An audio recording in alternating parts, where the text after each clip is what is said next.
Hi ladies and gents, Pond here with another video for Rise of Empires, Ice and Fire, and today we're back onto rankings, season hero rankings, and we're looking at S3 in this video.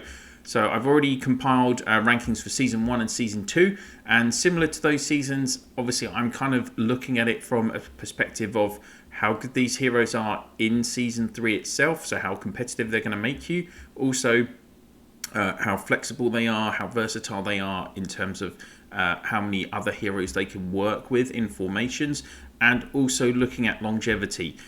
Obviously there are some people that are super spenders, they're just going to purchase every hero in every season potentially, but there are a lot of small spenders, free-to-play players out there that are looking to actually, you know, where is the priority for investing in their super tickets, and that's kind of a big part of what these ranking videos are about. So once you get to that season, you can kind of know what best to invest your tickets in, really. So first thing to say is that all 6 S3 heroes are at S3 very good heroes. There is not a bad hero in the 6 S3 heroes, and we're going to be looking at S3 is a bit weird. You get 4 cavalry heroes, 1 footman, 1 archer, so it's heavily weighted towards cavalry. And from S3 onwards, I think really that's the point where cavalry really becomes supreme, rules supreme in the game, unless it's up against certain combinations with people who might have Dragon Master gear or the top end Archer Legions. Like, we're going to see some really good Archer Legions in the coming months. But in terms of these heroes, and the rankings, again, at no point am I saying that any of these heroes are bad. That's not the case, and pretty much all of them are a decent upgrade on what you've seen before in Orange Season 1, Season 2. But obviously in terms of the priority and how good they are long term, that's going to be the key features. So the first hero I want to look at is Roku. So Roku is one of the cavalry heroes. He works in what is known as the Three Sisters combo, which is Warlord, Roku, and Living Saint. That name originates from Last Shelter Survival, which has all 3 of the heroes in that legion, in that game, our sister game. All 3 of them are female characters. That's why they call them the Last Sisters combo. Now, for me, Roku's a funny one. He's basically a ranged cavalry hero, and you can put him. He's mainly suited for the middle row, but you can put him on the back row if you have to, if you don't have any other options. His second skill, 40% chance to do a reasonable amount of damage, 510% damage in total, because it's targeting 2 enemy squads, and it's also a debuff. It's going to reduce their might and resistance by 55%. So Roku does a lot of debuffing. He's got some CCing. His 5th skill, it's a status skill, so that is nice. It's active all the time, but it does have some kind of prerequisites for activating all of it. So the first part is during the battle, whenever a skill that requires prepping is cast, there's a 100% chance to enter the state of clarity, immune to silence, disarm, suppression, and confusion. That is his skill 8, and then last 2 turns. And then after casting a combat skill, 100% chance to increase the might and resistance by 100% to the 2 random friendly squads. So that's a really good buff. Probably you're buffing your squads by 25% with that. So those are some. This element of clarity is a top end status, so he can't be CC'd. And then this extra resistance is really nice. But if you read those status skills only work if he activates, for instance, the first one only activates if he activates his 8th skill, which is the prep skill. And this is, again, it does a decent amount of damage, nearly 600% damage, because it targets all 3 random enemy squads, and it will silence them for 1 turn. So this is one of the best silencing elements in the game, but it is susceptible to silencing itself because it's a combat skill and it does require that 1 turn of prep. So if later on, as silencing and suppression becomes more prevalent in the game, then Roku is increasingly susceptible, because if any of his skills get silenced, then his 5th skill just doesn't work. So that is a big hamper. Also, you can't put him on the front row. He doesn't have any kind of buff in terms of he can't evade, he doesn't have extra HP, he doesn't have extra resistance other than what's counted for in that 5th skill, which, like I've already said, might not get off. So you do have to put him in the middle or back row, and he really synergizes a lot with the other 2 heroes that I talked about, which is Warlord and Living Saint. He doesn't really work in a lot of other combinations because Warlord's 8th skill activates Roku's 8th skill, and when the Roku's 8th skill is activated, that activates obviously his 5th skill. So that all kind of is a chain of events where they work really well together. So that is Roku. On to the next hero, which is Warlord, another one from the 3 sisters. He is a front row, generally support hero. His 2nd skill gives up to 70% chance to. Oh no, his 1st skill. His 2nd skill is a bit of a strange one. So all friendly cavalry squads have minus 20% basic attack damage. So that's the troops' basic attack. So where this is not going to work well, he's not going to work with Rosen Blade, who is actually giving extra basic attacks, because you're not going to be making the most out of them. Any kind of heroes which do give better, buff the might of their troops for those basic attacks, it's just they're not going to work well together. He does give 45% increased combat skill damage, so he does work really well with Living Saint because she is only dealing combat skill. So that's where, again, that element of him is not that flexible in terms of who he can work with. His 5th skill is this evasion, so it's a status skill, so again, nice, it's going to activate. On the first 2 turns, whenever the hero squad takes damage, 70% chance to evade and avoid this damage. So 70% is reasonably nice. Evasion is when you see the dodge wording on the battle video. That is them evading, but of course it's a 70% chance. It's only for the first 2 turns. If this was, say, the first 4 turns, Warlord would really get an upgrade. He would be very good.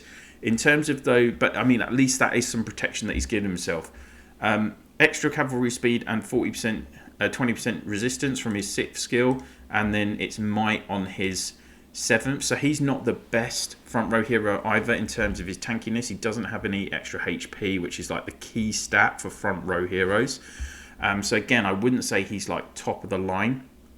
He is pretty flexible in terms of his being able to put him in the middle row, though, as well. There are quite a few formations you might see Warlord like behind Lawman in a really defensive formation, for instance. And his 8th skill is a prep skill, so that's good as well. War God descends, and this on turns 1, 3, 5, and 7, 100% chance when matched to increase the chance of casting for one friendly squad's final combat skill to 100%. If the skill requires prepping, 60% chance to skip skill 1 turn of prepping. So this works perfectly with Roku. It dials into that you're basically activating Roku's 8th skill 4 times a battle, hopefully, and by doing that you're then potentially silencing your whole opponent for 4 times if Roku isn't silenced or suppressed himself, of course, because that 8th skill for Roku is that combat skill. So that is a bit of an issue. The other thing with Warlord is, you can't put him with 2 heroes that have a status skill as their 8th skill, because that you're just wasting this 8th ability. So I actually, in my class right now, I have Warlord, Army Breaker, Avalanche. Avalanche's 8th skill is a status skill, so it doesn't, it's not activated by Warlord's 8th skill, but Army Breaker's 8th skill is, and when that activates, you get extra might resistance, and you have additional chance to evade for all 3 of your friendly squads, and that actually works really nice. I've had pretty good results out of that, even though it's not generally considered a top cavalry combo, but for me it has worked really well. So again, like I say, these heroes aren't bad. I'm just ranking them in order of how good I think they are. So lastly, on this bottom row is Skybreaker. Skybreaker is the archer hero from S3, and again, he is an upgrade on what we've seen before. So he's generally he's a support hero. He's not a killer. He has a bit of damage. He does have a reasonable amount compared to what you've seen before, and he does he does some other things as well. He's got some CC, he's got some healing. Not top levels of any of them, but he's pretty well rounded. And for a support archer hero, he's going to do well in terms of he would go with almost any combination that's going to come after him. So I know people that have got like even using Defender, Skybreaker, Spectral Reaper, and they're getting good results from having him in there. So again, thinking for you guys long term, like in S1 to S4, Skybreaker is the best support archer in my opinion. So, you know, again, like I say, S3, they're all good. So his second skill, 40% chance to deal 486% damage to 2 random enemy squads. So that is a decent amount, but it is a prep skill and it's a combat again. Making the resistance minus 47% for 2 turns as well. So that's really nice if it probably, you know, gets off a couple of times in a battle. Fifth skill, first 2 turns, disarm 2 random enemy squads, making them unable to basic attack. On the second turn, deal 267.5% damage to all enemy squads. So that's nearly 800% damage from the skill on the second turn. Disarming as well, so if this is really good if you're up against, for instance, Spectral Reaper or Jade against fellow Archer Legions, because if you can stop them basic attacking, that is going to take out a lot of their damage for the first quarter of the battle.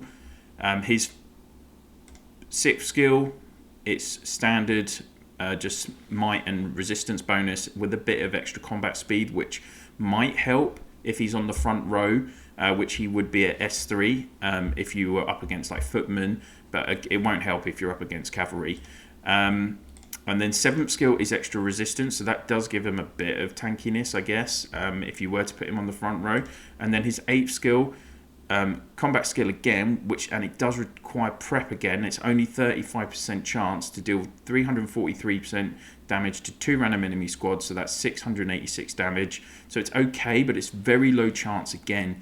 And heal self and random friendly squad 97% recovery rate. So that's a nice amount of healing, but it's again, there's a low chance of this activating many times, but at least he does have some healing. He's the first Archer's hero, I think, that has any healing in the game. So those are the first 3. On to the next one.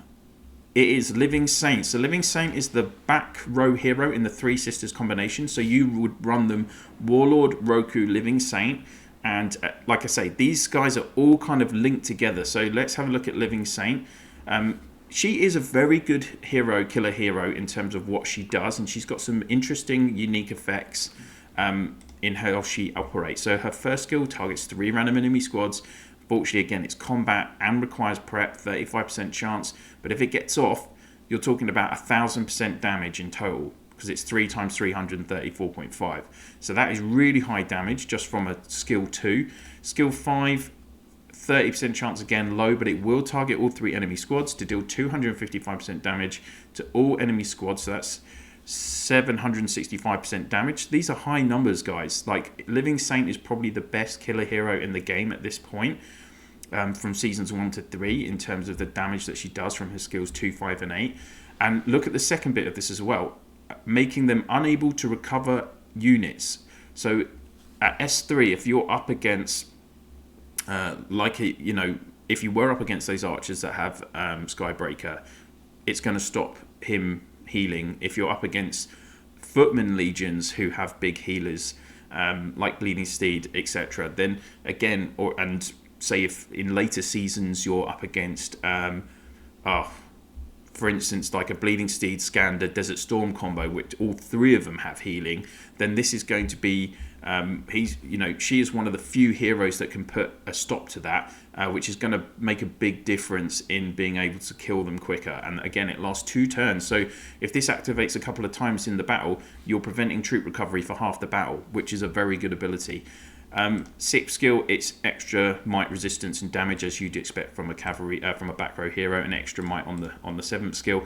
8th skill, it's a status skill, and this is the interesting one, so basically her squad will not basic attack, so she will not work with Rosen. There's no point in putting Rosen with Warlord and Living Saint unless you absolutely do not have any other options, because all 3 of them do not synergize together.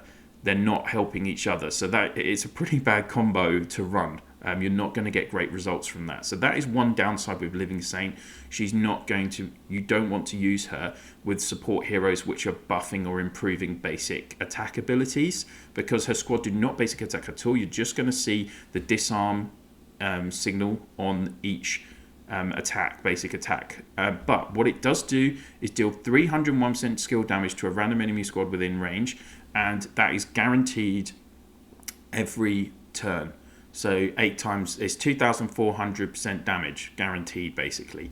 So Living Saint, she's not quite top end because, again, she is restricted in terms of combo, but she is one of the top 3 killer cav heroes in the game, along with Immortal and Avalanche. So she is definitely worth keeping. Next up is Rosen Blade. Rosen Blade is a pure support hero, and she has some amazing abilities. She's designed, as I've talked about, to work in combinations which have are basically prioritizing basic attacks. So she in S3, you're gonna run her. You want to run her with Beast Queen, then Rosen in the middle, and Immortal on the back row. That combination is OP as hell in Season 3 and Season 4, to be honest. It's only when you kind of get up to Eden with X heroes that this Legion starts to struggle, and depending on the player and what other kind of variables there are, quite often you will see the Beast Queen Rosen Immortal combo actually beat full SX Legions. We regularly see it, so it is a really OP combo, and that's what makes Rosen Blade like a real key hero for you in Season 3. This first skill is skill 2, combat skill, but it's actually not doing damage, so there's a 30% chance to remove all debuffs of friendly cavalries and archers. So Rosen actually is very versatile. She works with both cavalry and archers, and for those of you that have Dragon Master gear, you're going to see combinations of Rosen working with archers, particularly like Spectral Reaper, because she buffs basic attacks, and Spectral Reaper is all about basic attacks. So you definitely want to be using Rosen potentially with Spectral Reaper right now.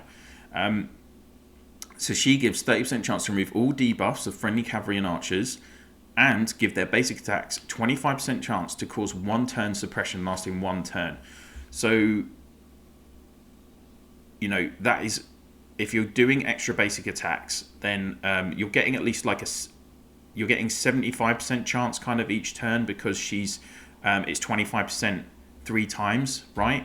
So you're getting a really good chance to suppress one of the enemy legions the front row of the enemy legion each time. And with her 5th skill, first 3 turns increase battle speed of all friendly squads by 100, which is huge, and 70% chance to deal 2 basic attacks each turn. So if you are doing 2 basic attacks each turn, then that's an extra 6 basic attacks. Sorry, an extra 9 basic attacks potentially for those first 3 turns. So that's another 9 lots of, and that's another 3 lots of 75% chance to suppress. So basically, you know, that's really good. She can be suppressing several times in a battle because of the amount of times that she's basic attacking, and these extra basic attacks. Imagine if you're seeing Spectral Reaper basic attacking twice for the first 3 turns. He's going to do huge amounts of damage. Not to mention the fact that his other skill, I think it's his 2nd skill, I think, would then be activating a lot more as well, because it's a passive skill. And you've got to consider Immortal, his skill 2, his skill 5, they're both passive skills. They only activate after basic attacks. So that's why Rosen basically supercharges Immortal. She supercharges Reaper if you've got Dragon Master gear. And then her 6th skill, again, really interesting, is this extra 180 cavalry speed. So she does give the biggest buff for speed in the game of any of the heroes. So if you have her in a legion, generally your legion is going to go first, because she's buffing all the speed for all of the heroes, and she's then got this huge speed buff for herself. Not very tanky. She's got extra resistance, no extra HP. Her 7th skill is extra might. Rosen being full support though, you can put her middle, you can put her in the back row. If you had to put her in the front, you could, but it's not optimal. And then 8th skill, during battle, whenever 2 random enemy squads take damage, they take 12% extra damage, maximum 5 stacks. So this is going to stack really quickly. because of the amount of times they're taking the damage, right? And 60%, when it tops out at 60% extra damage, that's a really big buff as well. So that's why she's a really good hero, which means that we reach the top of the tree, which is Bleeding Steed. And Bleeding Steed is the only footman hero in S3, but he is one of my favorite heroes in the game, and he is one of the most versatile, flexible heroes in the game. You will see him. He will basically go in any combination of footmen, and you'll even see him in multiple combinations of the mixed legions for Dragon Master users. So his second skill, first 3 turns, 2 friendly squads have 60% bonus damage. So that is, again, if you put him with like a Spectral Reaper, Avalanche, they are going to do so much damage in those first few turns, even though Bleeding Steed doesn't do any damage himself. Skill 5, for me, the best version of confusion counter in the game. So 50% chance to confuse 2 random enemy squads within range for 2 turns. Again, you know, that it's possible that he can be confusing 2 squads of your opponent for half the battle, even all 3 at once, depending. I've seen this activate like 4 or 5 times in the battle. Confusion is where there's the potential for your opponent to attack themselves. So even, again, Bleeding Steed doesn't do any of his damage himself, but he can make the opponent still do damage to themselves. So that is brilliant. 6th skill, he's got extra HP. He's got extra resistance on his 7th skill. So he is, again, perfect for a front row if you want to put him in the front row. And then his 8th skill is a really nice recovery skill, prep skill. During battle, whenever all friendly squads receive damage, 50% chance to recover some units. Recovery rate is only 33%, so it's not huge. But it's basically 50% chance whenever you receive damage. So it's guaranteed healing for the whole battle.